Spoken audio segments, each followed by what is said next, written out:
नमस्कार छात्रों। आज हम कक्षा 10वीं गणित अध्याय 3 के दो चर वाले रैखिक समीकरण का अध्ययन करेंगे। सबसे पहले हम इस दो चर वाले रैखिक समीकरण का परिचय देख लेते हैं। हमने पिछले वीडियो में देख चुके हैं कि चर राशि क्या होती है। चर राशि मतलब जिनके मान अज्ञात होते हैं और जिनके मान ज्ञात होते हैं उनको अचर राशि कहा जाता है। तो चर और अचर राशि के गुणन से बने पद या व्यंजक जिनमें दो पक्ष होंगे और दोनों ही पक्ष आंकिक रूप से बराबर होंगे, तो इस प्रकार के युक्ति को हम कहेंगे समीकरण। तो सबसे पहले हम दो चर वाले रैखिक समीकरण को परिभाषित करते हैं। दो चर वाले रैखिक समीकरण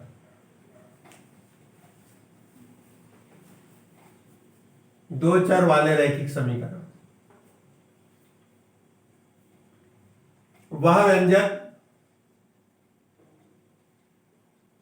वह व्यंजक जिसमें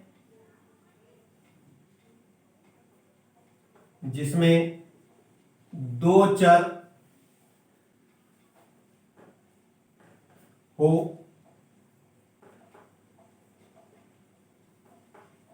तथा दोनों की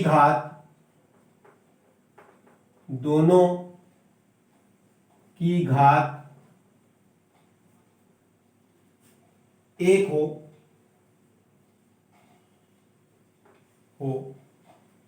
साथ ही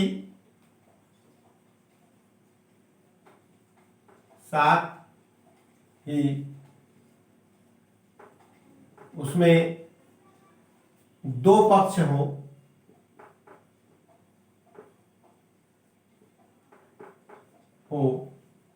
जो आंकिक रूप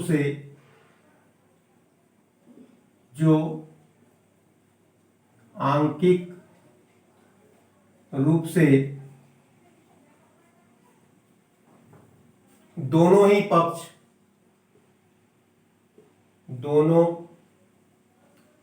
पक्ष बराबर हो तो उसे दो चर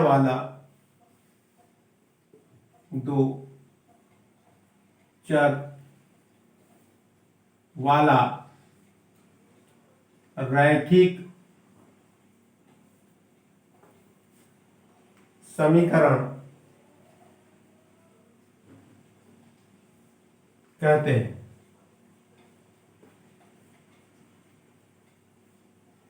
छात्रों, इसमें दोनों ही बातें स्पष्ट हो गई कि एक ऐसा व्यंजक जिसमें दो चर हो, दोनों की घातें दो चर है इसलिए उसे दो चर कहते हैं।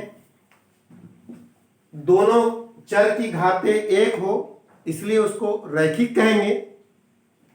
और दो पक्ष होंगे उसमें, और दोनों ही पक्ष में यदि एक मतलब दोनों चर के यदि मान रख दिए जाए तो दोनों पक्ष के मान जो आंकिक मान जो होंगे वो आंकिक रूप से बराबर होंगे। तो इस प्रकार के समीकरण को हम कहते हैं दो चर वाला रैखिक समीकरण। इसका व्यापक रूप है दो चर वाले समीकरण का व्यापक रूप इसका व्यापक रूप है a1x plus b1y is equal to C1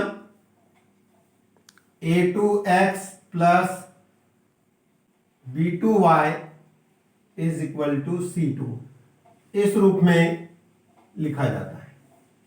या इसको हम यदि C को इस साइड रख दे तो इसको इस तरह से भी लिख सकते हैं कि A1x plus B1y plus C1 is equal to 0 और A2x plus B2y plus C2 is equal to 0। ये इसका व्यापक समीकरण कहलाता है, जिसमें A1 B1 C1 या ABC जो है ये अचर राशि है और x y जो है जहां A B C not equal to 0, ये 0 नहीं होंगे तथा अचर राशि है और x y चर राशि है।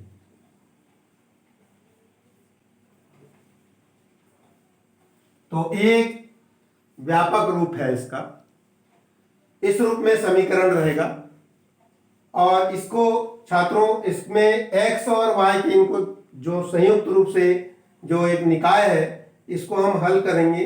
तो समीकरण हल करने की हमारे पास जो विधियां हैं, एक विधि है विलोपन विधि के माध्यम से हम x और y का मान ज्ञात करेंगे। दूसरी विधि है प्रतिस्थापन विधि। तीसरी विधि, तो हम इनकी विधियों के नाम लिखते हैं, जैसे समीकरण हल करने की विधियां हम देखते हैं। समीकरण को हल करने की विधियां लिखेंगे, समीकरण हल करने की विधियां। रैखिक समीकरण को हल करने की प्रमुख विधियां हैं। नंबर 1 विलोपन विधि। विलोपन विधि, इस विधि में किसी एक चर को आंकिक रूप से बराबर करके तथा उसके चिन्ह को विपरीत करके एक पद को विलुप्त करके किया जाता है और फिर दूसरे चर का मान निकल आता है। उस दूसरे चर का मान पहले चर में मान रख देंगे तो फिर पहले चर का भी मान निकल आता है। इस तरह से दोनों चर के मान हम ज्ञात कर लेते हैं। दूसरी विधि है प्रतिस्थापन विधि। प्रतिस्थापन विधि, इस विधि में एक चर के मान को दूसरे समीकरण में दूसरे चर के स्थान पर स्थापित करके उसका मान ज्ञात कर लिया जाता है। तो इसलिए इसको कहा जाता है प्रतिस्थापन विधि। तीसरी विधि है वज्र गुणन विधि। वज्र गुणन विधि। और चौथी विधि है आलेखीय विधि। आलेखीय विधि। तो इस प्रकार से समीकरण को हल करने की 4 विधियां हैं और इन चारों विधियों से x और y के मान ज्ञात करके समीकरण निकाय का हल ज्ञात किया जाता है। इसके बाद आगे देखते हैं, हम एक एक विधि के बारे में हम एक एक सवालों को देख लेते हैं, परिचय कर लेते हैं। उसके पश्चात हम इसकी कुछ शर्तों के बारे में अध्ययन करेंगे। तो देखते हैं आगे हम एक एक विधियों के एक एक प्रश्न। छात्रों, समीकरण हल करने की विभिन्न विधियों को हल करने के पूर्व हम देख लेते हैं पहले कि समीकरण निकाय के हल की प्रमुख शर्तें क्या होती है। जैसे मान लिया जाए, यदि समीकरण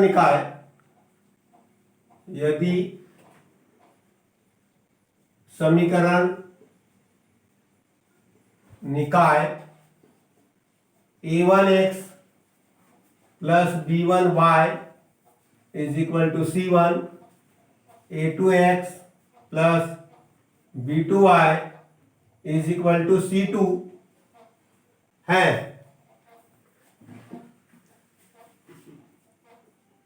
तो इनमें इनके जो अचर पद है, इनके अनुपात के आधार पर हम इनकी प्रमुख शर्तें निर्धारित करते हैं। नंबर 1, यदि a1 अपान a2 बराबर नहीं है b1 अपान b2, तो निकाय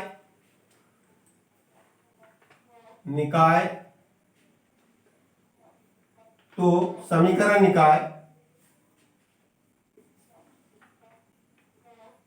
निकाय का एक अद्वितीय हल होगा। अद्वितीय हल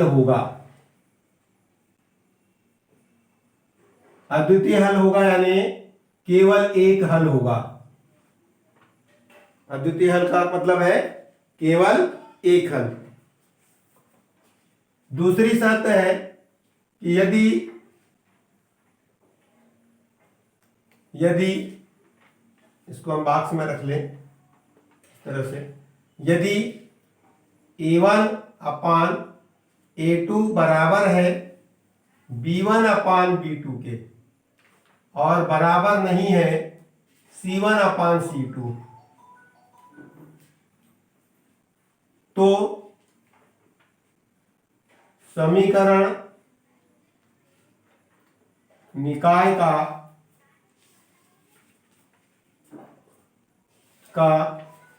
कोई हल नहीं होगा। कोई हल नहीं होगा।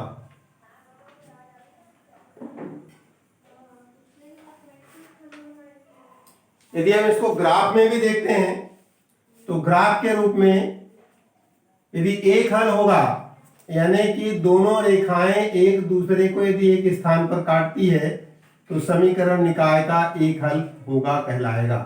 ये अक्ष है इसके,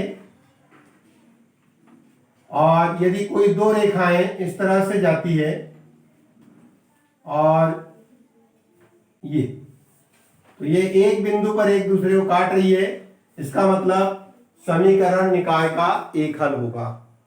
यानी दो रेखाएं एक स्थान पे काटेगी, प्रतिच्छेदी रेखाएं, तो समीकरण निकाय का एक हल होगा।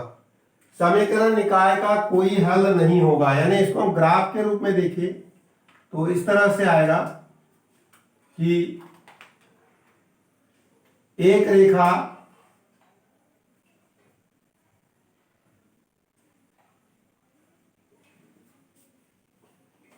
दूसरी रेखा के समानांतर जाएगी, यानी वो एक दूसरे को कभी नहीं काटेगी। तब कहने का मतलब जब ये दोनों रेखा एक दूसरे को काट नहीं रही है, यानी निकाय का कोई भी हल नहीं होगा। हल तभी निकलेगा जब दोनों रेखाएं एक दूसरे को काटेगी। तो यहां पर निकाय का कोई हल नहीं होगा जब रेखाएं समांतर होगी। ऐसी स्थिति में रेखाएं कैसी होगी? समांतर। तो रेखाएं समांतर होगी, ठीक है। और यहां पर होगा रेखाएं कैसी होगी? प्रतिच्छेदी। रेखाएं प्रतिच्छेदी, ठीक है। रेखाएं प्रतिच्छेदी होगी तो एक हल, रेखाएं समांतर होगी तो कोई हल नहीं, और कोई हल नहीं होने का प्रतिबंध ये कहलाएगा। तीसरी बात हम बता दें, तीसरी स्थिति आएगी कि यदि a1 अपान a2 बराबर है b1 अपान b2 के और बराबर है c1 अपान c2 के, ऐसी ये, तो समीकरण निकाय का, तो समीकरण निकाय के अनेक हल के अनेक, या इसको हम कहेंगे अनंत हल होंगे।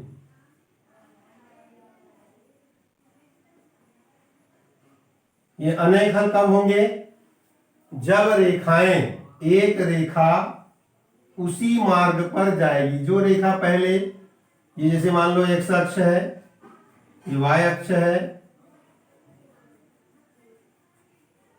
यहां पर भी ये एक्स अक्ष, वाई अक्ष, x plus x minus y plus y minus, उसी तरह से यहां पर x plus x minus y plus y minus, तो इस तरह से अक्ष बनते हैं। अब एक रेखा पहले से गई और उसी मार्ग पर दूसरी रेखा भी चलना प्रारंभ करती है, तो इसको हम यहीं पर डबल एरो द्वारा दिखा देते हैं ना। दोनों रेखाओं का रास्ता एक ही है। जब एक रेखा जब जा रही है, एक रेखा इस साइड से जा रही है, इस तरह से एक ही तरफ, ये, तो वो बार बार दूसरी रेखा को काटते हुए जा रही है, मतलब अनंत बार काट रही। कितने बार काट रही है? अनंत बार। इसलिए हम कहेंगे कि ये जो इसके जो हल होंगे वो अनेक होंगे। यहां एक बार काटा है तो एक हल होगा, यहां काटा ही नहीं है तो कोई हल नहीं होगा। लेकिन यहां एक रेखा दूसरी रेखा को अनंत बार काटते जा रही है, इसलिए इस समीकरण निकाय के कैसे हल होंगे? अनंत या अनेक हल होंगे। ठीक है, इसको हम कहेंगे समपाती रेखा। कैसी हो जाएगी ये? समपाती रेखाएं या रेखाएं समपाती।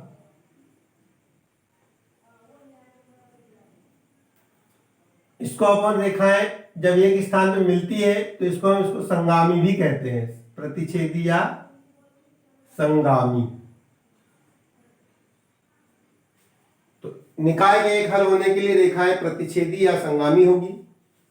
निकाय का कोई हल नहीं होने के लिए रेखाएं समांतर होगी, या रेखाएं समांतर होगी तो निकाय का कोई हल नहीं होगा। रेखाएं संगामी होगी तो निकाय का एक हल होगा, और रेखाएं समपाती होगी, एक ही रास्ते पर चलने वाली होगी, तो निकाय के अनेक हल होंगे। तो इस तरह ये समीकरण निकाय की रेखाएं या समीकरण निकाय के हल संबंधी ये तीन प्रमुख शर्तें हैं छात्रों। इसके पश्चात हम देखते हैं अगले वीडियो में। तो ये रहा हमारा समीकरण, रैखिक समीकरण, दो चर वाले रैखिक समीकरण के से संबंधित परिचय। अब इसके पश्चात हम दो चर वाले रैखिक समीकरण की विधियों के, प्रत्येक विधियों के पृथक पृथक सवाल अगली वीडियो में हम देखने जा रहे हैं।